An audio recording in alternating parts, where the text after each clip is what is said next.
हे सुद्धा कळलं पाहिजे. राजे अजमिळा आपल्या सोबत आहे म्हणजे त्यांना सुद्धा ताकद येईल. तेव्हा सहस्त्र भक्तीचं बळ येईल. तेव्हा तुमचं सहकार्य म्हटल्यानंतर प्रश्न ओळख नाही करा.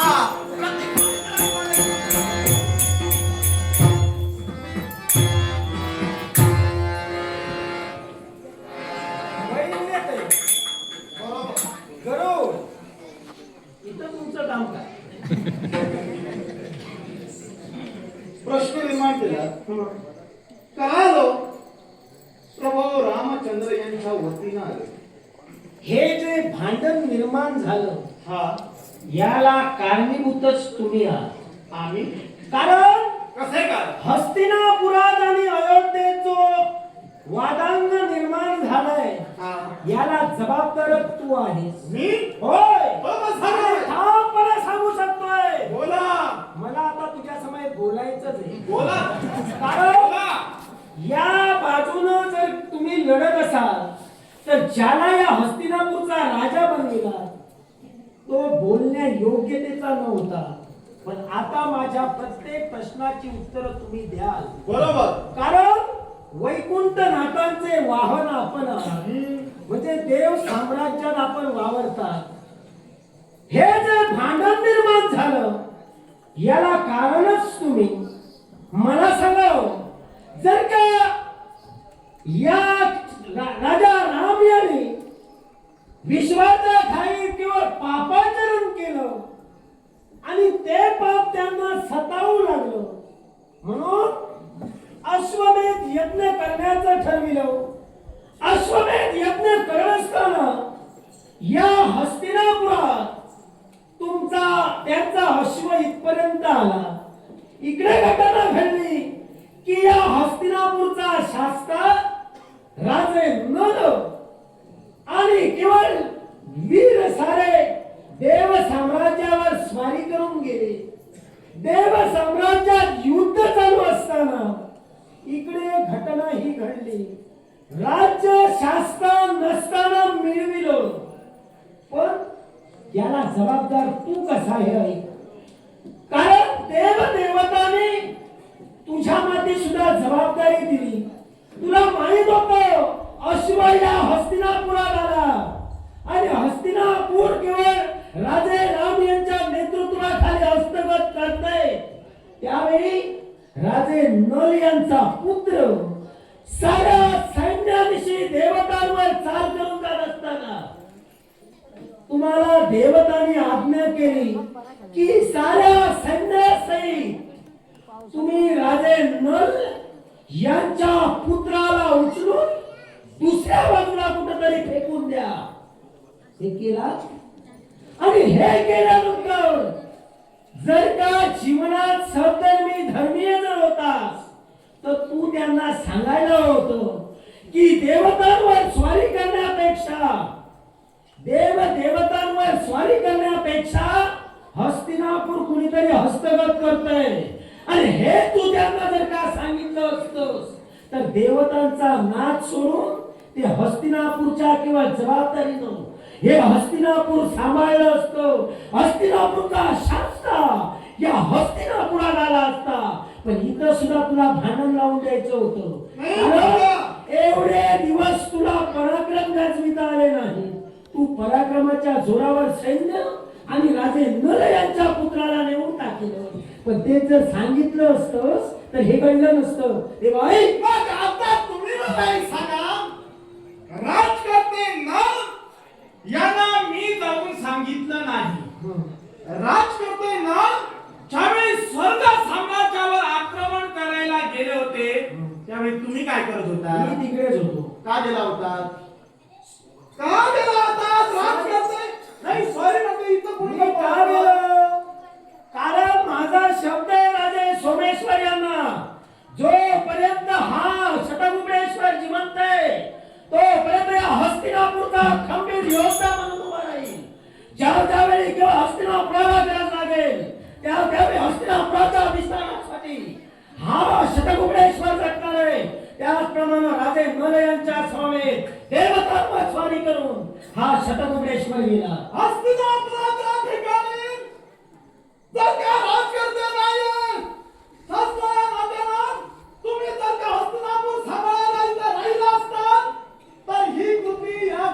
आणली नसती. पण याची कल्पना सुद्धा नव्हती, कारण राजे राम आणि हस्तिनापुराचं वैरत्व नव्हतं. पण न जाणू नका भूतोन भविष्यते, हे जर तुम्हाला पटलं असतं की हस्तिनापुरात आणि केवळ अयोध्येत वाद होता उपयोगाचा, नाही तर तू सांगितलं असतं. पण तुम्ही धर्मानं वागता, बरोबर. धर्मानं राज्य मिळविला. राजकारण. एका मूर्खटाला राजकर्ता हस्तिनापुराचा बनविला.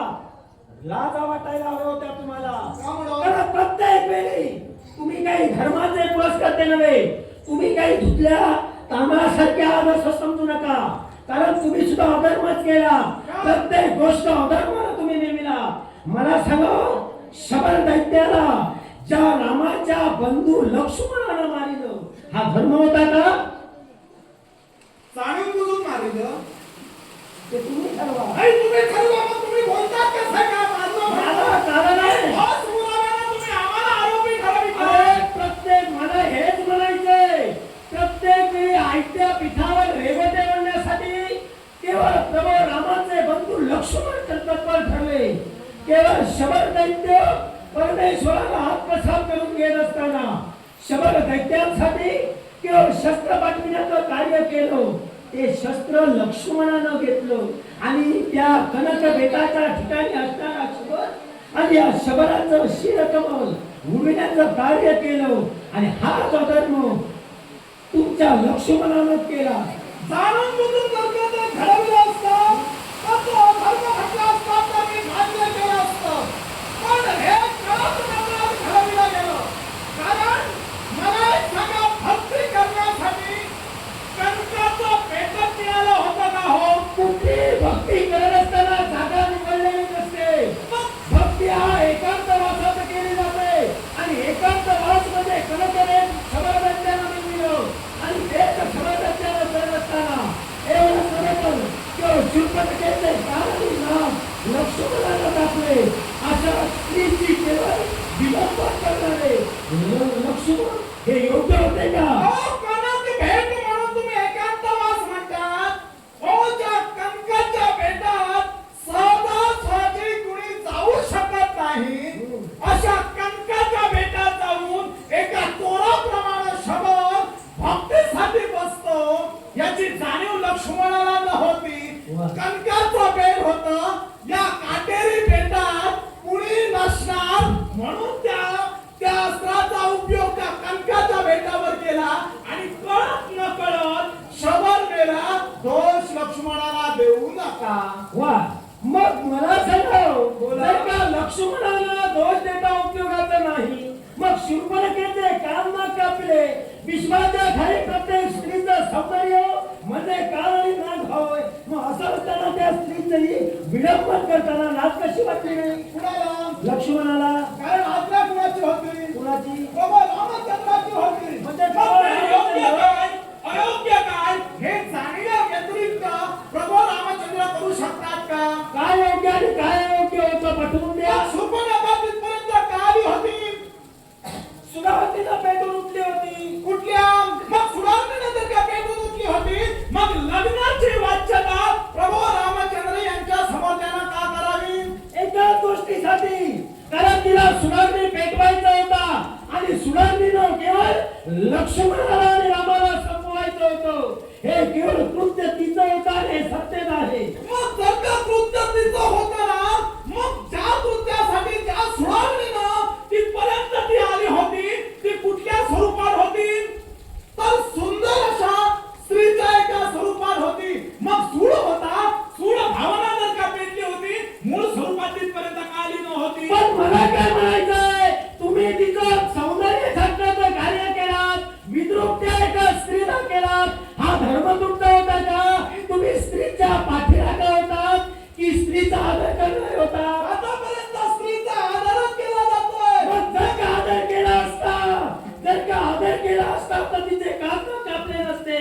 तुमच्या आणि रावणातील फरकच आहे. बरं, होय, रावणात आणि केवळ त्यांच्यात फरक हाच आहे. आता सीतामाईचा चौर्य कर्म करून राम घेऊन गेला, हे तुम्ही म्हणा, आम्ही म्हणू शकत नाही. नाही म्हणू शकतो. याला कारण आहे. काय? कारण रावणानं सीतेचा चौर्य कर्म केलं हे आपल्या उजव्या खांद्यावरून केलं. उजवा खांदा हा केवळ आईसाठी कन्येसाठी असतो. रावणानं सीतामाईला नेलं हे केवळ माहेर वासिनी म्हणून नेलं. ती केवळ माहेर वासिनी म्हणून रावणाची कन्याच होती आणि रावणाची कन्या असल्या कारणानं रावणानं तिला माहेर वासिनी म्हणून नेलं. मान्य करतो. इकडे सीतामाईचं चौर्य कर्म जर का रावणानं अधर्मानं किंवा वाईट हेतून केलं असतं, इकडे तुम्ही शूर्पणखेचे कान कापला तो व्यक्तीचे तुकडे सुद्धा पाडू शकला असता. पण तिथं रावणाने केवळ एका स्त्रीचा आदरच केला आणि विडंबन केलं ते तुम्हा रघुकुळातील मानवाने. तुम्ही सहज बोलून गेलात. शूर्पणखेला प्रभू रामचंद्र यांनी एक माहेर वासिन म्हणून नेली होती. माहेर वासिनीला नेत असते वेळी चोरून का न्यावं लागतं? कारण आहे. काय कारण? तिचं त्याचं वैरत्व होतं ते रामाशी होतं. त्याचं वैरत्व होतं ते लक्ष्मणाशी होतं. कारण शूर्पणखा ही रावणाची भगिनी आणि रावणाची भगिनी असल्या कारणानं त्या ठिकाणी केलेलं कृत्य लक्ष्मणाचं वाईट होतं. एका स्त्रीला केवळ नाक कान कापण्याचं कार्य लक्ष्मणानं केलं आणि म्हणूनच केवळ त्यांच्याशी वैरत्व होतं. पण रावणानं आपल्या कन्येला रीती रिवाजाप्रमाणे समाजाच्या नियमानुसार आपल्या कन्येला माहेर वासिनी म्हणून घेऊन गेले. माहेर वासिनी म्हणून तुम्ही स्पष्ट करा. मी नाही म्हणणार आहे. कारण का ते तुम्हाला स्पष्ट करा सांगतोय. म्हणजे तुला काय करायचंय? लंकाधीश रावणाची कन्या सीता नव्हे की काय? सीता जर का होती, होती मी काय म्हणतो? आहे. होती. आहे. होतीच म्हणतो. आहे. त्यावेळेचा प्रसंग आहे नको. आहे, याला कारण आहे. रावणाची कन्या सीता आहे. कारण सीता ही जन्माला आली ती अशुभ नक्षत्रावर आणि अशुभ नक्षत्रावर जन्माला आल्या कारणानं राज्यात केव्हाही संकट आकार वाईट फळ त्याची मिळणार म्हणून तिला एका बंद पेटीत ठेवलं आणि भूमीत केवळ घालण्याचं कार्य केलं. तीच सीता केवळ राजे जनक यांना मिळाली आणि ती जानकी झाली. ती मिथिलेत मिळाली राजा जनक यांना. पण ती कन्या रावणाचीच होती. सीता जाणे रावण आणि रावण जाणे सीता. मग तुम्हाला तरी आता मी सांगतोय, राम जाणे रावणा आणि रावण जाणे रामा. हे जरा लक्षात ठेवा आणि आलाच तसे माघारी ऐकूया. तुम्ही मला हाच तर फरक मला दाखवायचे. नाही. कारण सेतुबंध रामेश्वरी लिंग स्थापना केली आणि याच सेतुबंध रामेश्वराच्या ठिकाणी जर का रावणानं सीतेचा चौर्य करणे अधर्मानं केलं असतं तर त्या ठिकाणी सीतेला केवळ त्या ठिकाणी आणलं असतं. आणलं होतं बरोबर. मग आणलं होतं तर मग रावण चुकीचा नव्हे. तुम्ही जे जे मिळला ते अधर्मानं मिळला. ज्या राज्यावर ज्याला तुम्ही बसविलात, जो सुसेन राजकर्ता या ठिकाणी बनविला, हस्तिनापूर कुणाचं? हस्तिनापूरचा शास्त्र कोण? ज्या मानवानं हे हस्तिनापूर घडविलं अशा हस्तिनापुरावर एका वानराचं राज्य हे केव्हाही शक्य नाही. आणि त्याच्याही पुढं तेव्हाही शब्द नाही. हे शब्द फोडण्यासाठी आज हा करून तुमच्या समोर उभा आहे. आता जर अत्यंत तुम्ही बसविलात, हे अत्यंत उतरविण्यासाठी पुन्हा त्याला बसविणार आहे. तुला आता मी माणुसकीतून उठविणार आहे, लक्षात ठेव. अरे कारण तुम्ही जे जे केला ते अधर्मानच केला. रावणाचा सेवक केला, विभीषणाला राज्याभिषेक केला. पण विभीषणाला राज्याभिषेक करत असताना ती राजमाता आणि केवळ बाप जिवंत असताना त्यांना पतित न करता केवळ लंकेचा शास्त्र रावण तुम्ही ठार मानला. पण त्याच्या आई वडिलांना न सांगता राज्याभिषेक विभीषणाला केला. हाच तर तुमचा अधर्म होता आणि तो अधर्म पुनश्च मी तरी खपू देणार अरे नाही. याचा पुढं धर्म करणारा तर आहे. कारण शास्त्राला वाक्यता कोणाला पाहतो तुम्ही पाहा आणि समाजाला सत्ता राष्ट्र धर्मी मग अशा तुम्ही जर इतरांवर बोट दाखवीत